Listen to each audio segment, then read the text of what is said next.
Hello everyone, welcome back to the channel. Welcome to a beautiful day in the Peak District. Today we're going to be having a little bit of an informal chat about my changing needs and changing thoughts on adventure motorcycles. So if you want to hear what I think I've learned after 8 adventure motorcycles and about 30 bikes from 1920s up to present day, stick around and stay tuned. Let's see if I can put some of the thoughts out of my head into a video, hey? Ah, this is fun.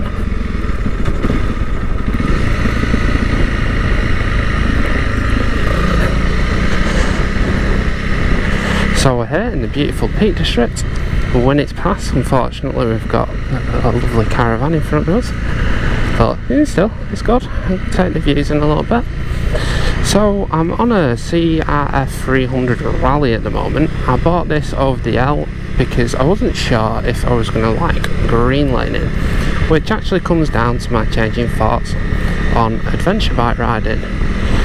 And basically what I've learned is, although I do like going on unsealed roads, the ones that I prefer are longer, just more flowing stuff, gravel sort of things, a bit like what you get out in Europe, which is good because Dad and I are planning a trip over to Norway next year, to Norway, Nordkapp and Iceland.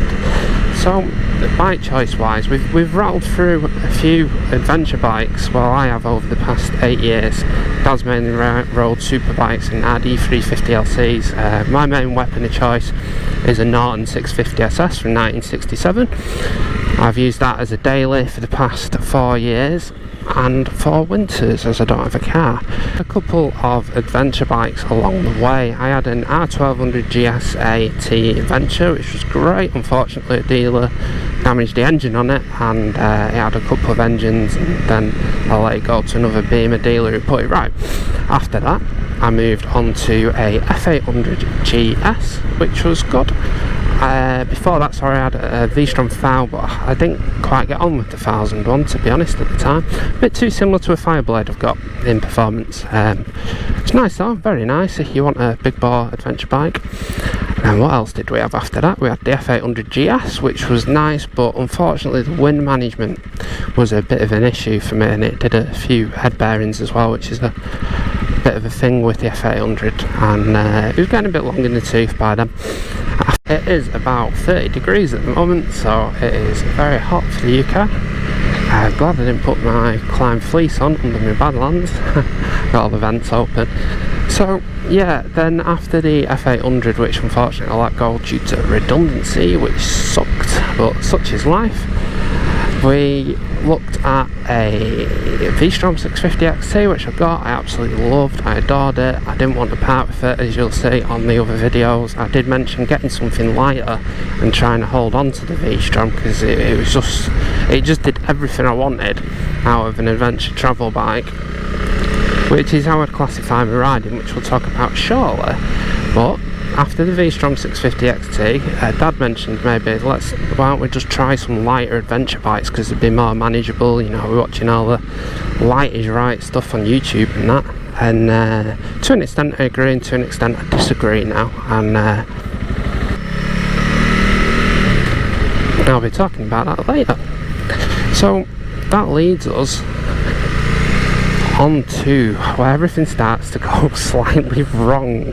So those bikes were spread out from 2015 with the GSA all the way up to, I think it was 2020.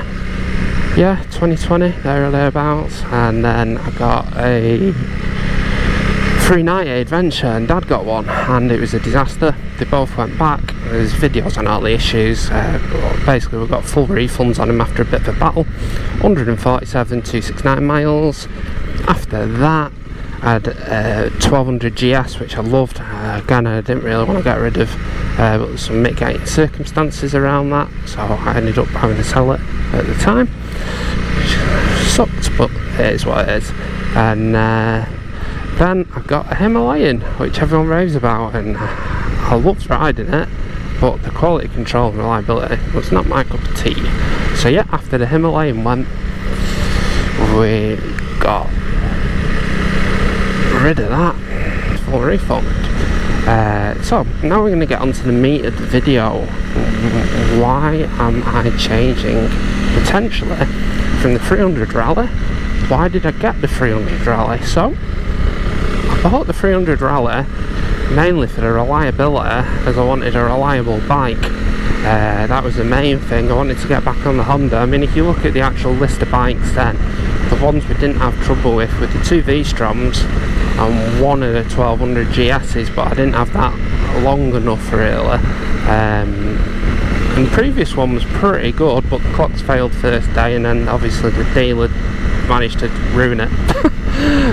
They left the gasket off at the valve cover on service, and yeah, it was just chaos. I lost about 8 months of bike and a trip to Scandinavia back then, unfortunately. But these things happen, they're set to trials.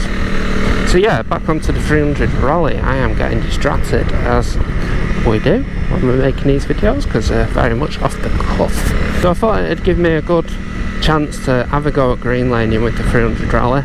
I wasn't sure whether it was the right bike for me or not, but when we sold the Himalayan, one come up rather quickly, and it was a cancelled order, so I just thought, oh, I'll try it. You know, I've had the other 2 smaller bikes apart from the 310 GS. I thought, well, you know what, let's see what the fuss is about. I had just about that amount of money because I bought the Himalayan with panniers left, and yeah, it was good to try, and it's been the perfect tool for going green laning. What's happened is a couple of nice LCs. Had a few of them in my time, 4 to be exact, and an RZV500 and an RD250C air-cooled. So now I've had a distraction of a couple of 2-strokes. Beautiful smell, by the way.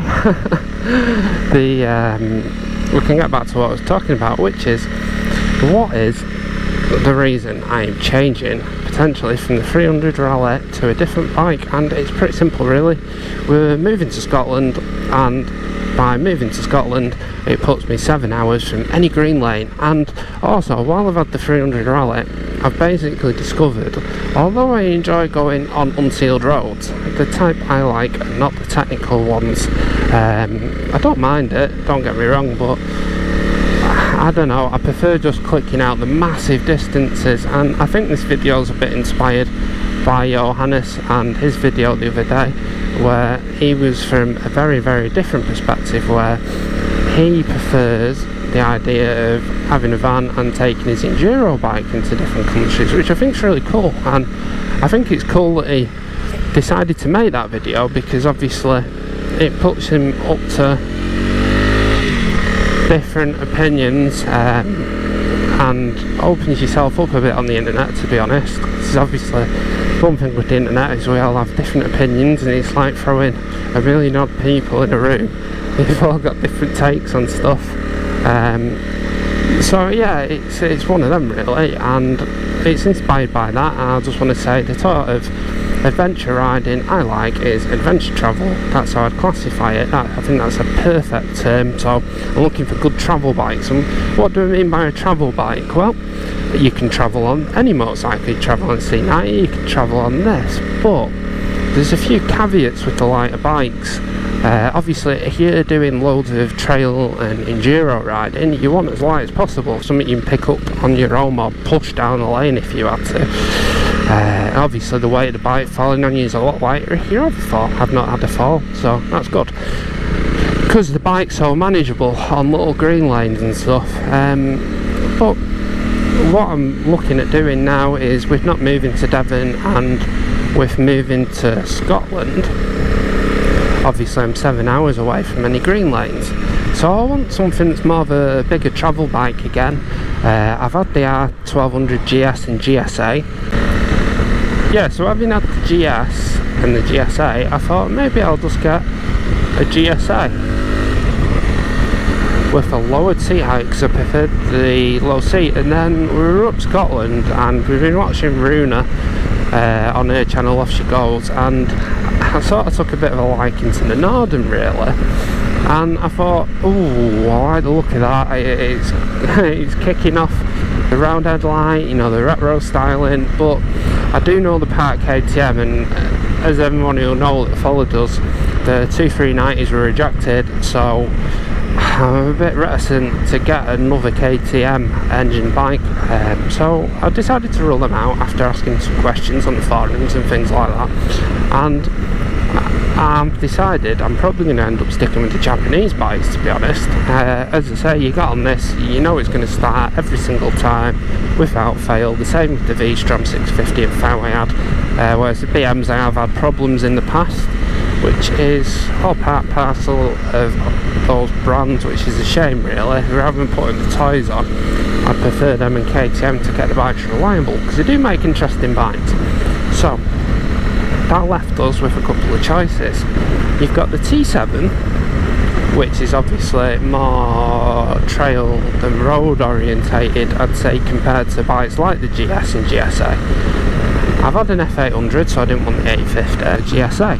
I say GSA, the lower chassis one, because I'm mainly road touring, so I prefer to have the fuel range. I know some people say you don't need it, but for the sort of riding I like to do, I like to stay quite far away from stations and not have to backtrack and not detour. And the last time I was up Scotland, I was only riding in the Borders and on Dumfries and Galloway on the bike, and it was on V-Strom. A couple of garages were shut, and then a road was shut, and I barely made it to a garage station, so that puts me in mind of wanting the bigger fuel range really, especially for the Norway and Iceland and stuff. I know there's garages, but it's just nice to have. So that's one thing. The next aspect of what I want wind protection. Anyone that's been following the channel will know I have had a neck injury, and unfortunately now it's made me exceptionally susceptible to vibration and also to buffeting. Now this isn't too bad with the little spoiler on, but it's not as good as a GS, but it's not bad, you know. I think I'm being a bit cruel to it there really. Yeah, it's not too bad, but I could get better. Or you could get the T7, but then it's heavy, it's more trail bike, it's not got a load of fuel. The World Raid obviously is better, but it's got a high seat height. I really like the 890 and the Norden, but the reliability just majorly bothers me. But I do like what KTM have done with the low seat height and tank. But I mean, this will snap. No, it's no slouch for a 24 horsepower bike. You know, it's fun enough, but I just prefer something with a little bit more poke for getting up some of the hills in Scotland and stuff, and crunching the bigger miles. You can't get away from a twin being smoother than a single, so that's why I'm leaning towards a twin. As smooth as this is, and it is very smooth for a single, yeah, I just sort of fancying a twin again. And sometimes, you know, life's too short. Someone was having a bit of a go at me on the forum the other day. I used to really enjoy going on, but I've not enjoyed it so much now. And I guess this is the problem with the internet really. It's actually one of the moderators on there just whinging in the section, which is for asking questions about which bike. And yeah, it was a bit of a shame really. I mean, when you're choosing a motorcycle, it should be fun. And I think people get a bit irritated sometimes when you've had a few different bikes. And yeah, so I've had Norton and a Fireblade for years, since 2010 on the Blade and 2009 on the 650 SS. So yeah, it's not like a bike hops with everything, and if I did, it doesn't matter anyway, you know. Variety is the spice of life. For me, changing a motorcycle is very much like changing a pair of shoes or a top or a haircut or being in a different restaurant. It'd be pretty boring in life if we all did the same thing and you did the same meal all the time and stuff like that. That's my take on it anyway. Everyone's different and there's no right or wrong, and I think that's what people forget sometimes on the forum. I think because you bought something, you've got to stick with it, and I very much believe now in there's a right tool for the job, right tool going forward, well, he could do it. Dad's probably going to have this off me for a bit, so he can see whether he prefers the light or the heavier adventure travel machine. I can compare back to back with whatever I end up getting. So I know this is a little bit of a ramble, everyone, and some people might have already clicked off by now, but I think it's just interesting to document thoughts. Just give an update as to what's happening. As I say, with the Rallye, give a little mini update on that now. It's been really good, very impressed with it for what I bought it for. It's been brilliant to go learning a bit of trail riding, unsealed road riding. I've enjoyed that. It's not quite my cup of tea, which is why we're looking at the change bike.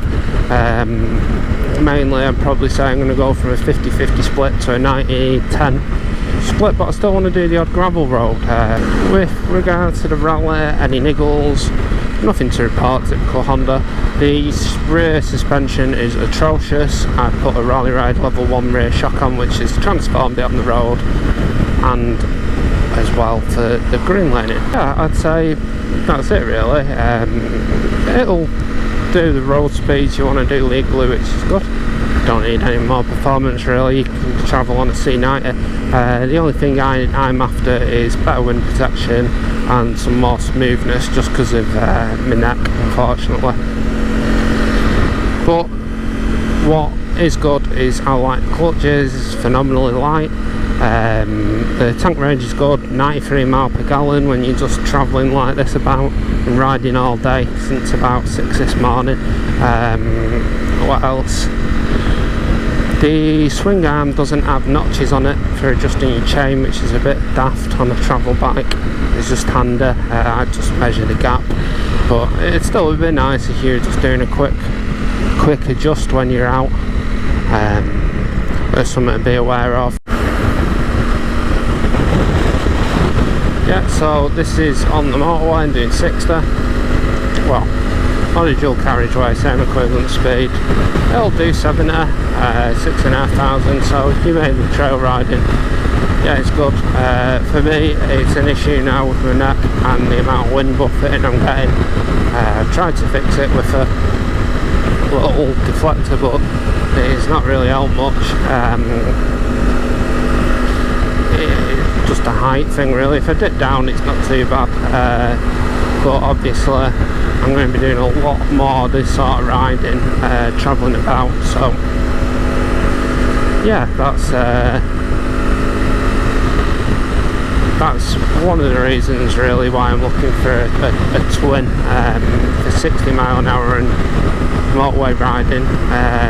It just so the bike's just a little less stressed on me and less fatiguing really. Comfy seat, better wind protection. But for the purpose I bought it for, I have no complaints about the Rallye with regards to that. I never expected it to be an amazing long distance motorway mile cruncher. So yeah, that's me changing thought. That's how my thoughts have changed a bit on this sort of riding, having done a bit of it now. Just prefer something that's a notch mover at these sort of speeds. That's my take. So I'll put it to you. Let's get up this hill.